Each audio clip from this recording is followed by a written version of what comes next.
Hi everyone, Dave Bradshaw here again for the Grapple Group, and Alex Shane joining me once again for what is undoubtedly a first in my career. This is the first time I've ever been asked back to re-record part of an interview for legal reasons. That's the situation we find ourselves in today after the highly contentious sit-down interview that you and I participated in last week. Now, I even came dressed today in the same clothes in case we wanted to pretend that we were just... smoke and mirrors, they you know, as if we were just pretending that we were doing this as something that happened last week. But we agreed off camera that we're going to obviously acknowledge the fact that we are recording this, 5 or 6 days after the initial interview was filmed. And I'm quite glad that we are doing that, because it gives us something of an opportunity to address the reaction that the video has inspired. Also, the basis of the interview was truth. Yeah. You know, some people took it badly, and some people took it as I intended it. But the nuts and bolts were that it was truth. And I think, you know, I appreciate the professionalism in, you know, but as you can see, I wasn't sharing that. I figured you're right. It's given us time to have a look and sort of digest what's happened. If you can hear noise upstairs, it's because we don't have any tambourines playing this time. We actually have the Eurosport arm wrestling the commentary being recorded. So apologies if that's slightly distracting. Okay, so as I was saying, what I would like to do is address, you know, the reaction that the initial 5 parts of the video that were released have had. They've been the most watched videos in the history of the new FWA so far, getting well over 1,000 views between the 5 parts over the course. It was actually, it got I think in the first 48 hours it was something. It was basically double what we normally get for Frontline, which was shocking. But before I took it too much as a compliment, I realised that a large percentage of those people are people that just want to watch, like the Howard Stern phenomenon, that just want to watch it to go, what is this arsehole sort of saying now? Sorry, Dave, but yeah.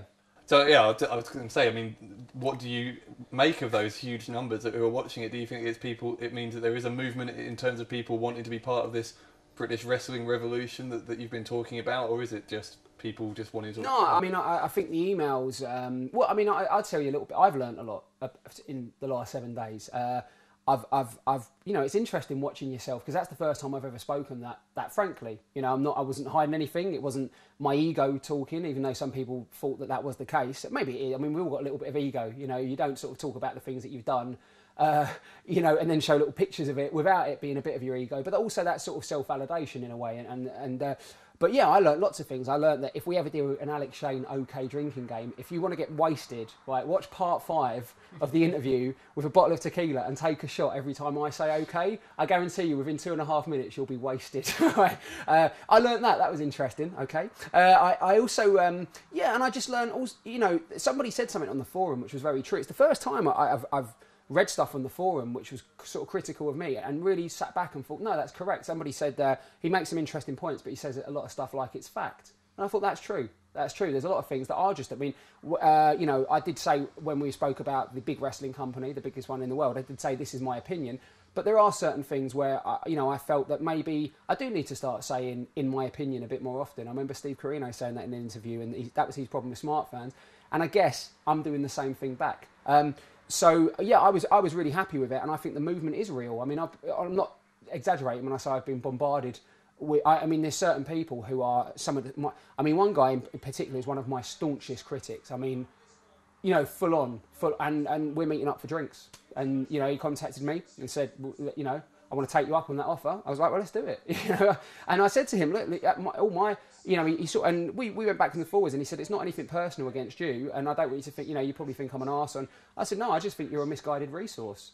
You know, your energy is not being used correctly, but that's not your fault. That's the wrestling industry for not harnessing that energy and channel it in a positive way. How does cancer start? Free radicals. You ask any of my partners, I always refer to these people as free radicals. You know, if they're not channeled in the right way, they're going to go and be counterproductive to a mass movement and stuff. So yeah, I think it was a real encouraging sign, and I think people are starting to understand it, and people are starting to believe.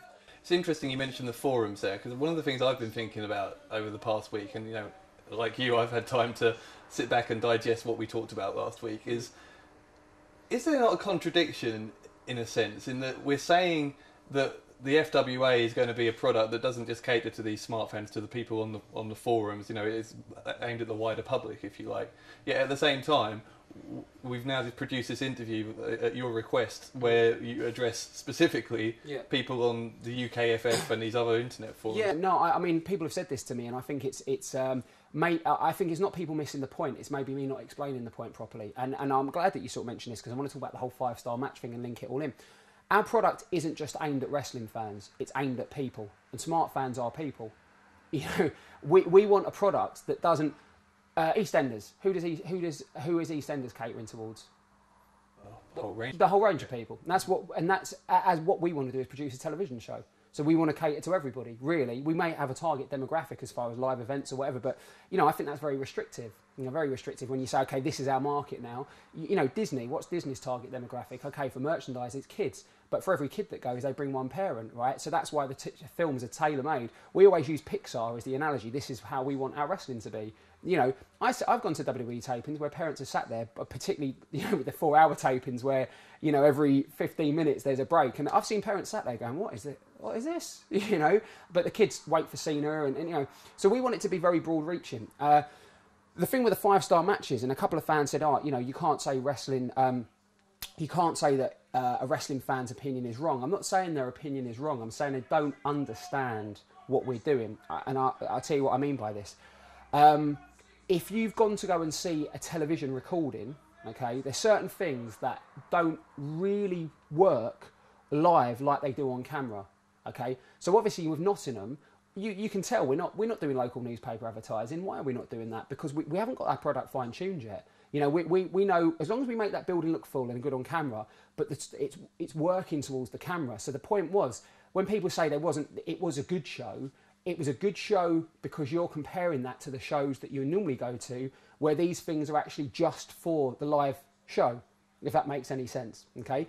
We're doing something different. So it may have been a good live show to you, but it's a great DVD, which is what's gonna hit more people, affect more. If we want to create change, we've got to hit as many people as possible. So is the live show going to hit that many people, or is the DVD and the YouTube video? It's obviously the latter. Okay, so I thought it was a great show, but I'm not saying we're not going to have 5-star matches. In fact, our first house show, we'll have announced the matches on Frontline before this goes up, but the first 3 matches we've announced are Zack Sabre Jr. against Martin Stone, Leroy Kincaid against Dave Morales, and RJ Singh against Spud, with the entourages banned from ringside. And those matches are going to be great matches. And the theory is that our house shows will be where you can go and see those 5-star matches, because it's not about the recording, it's about what you see live.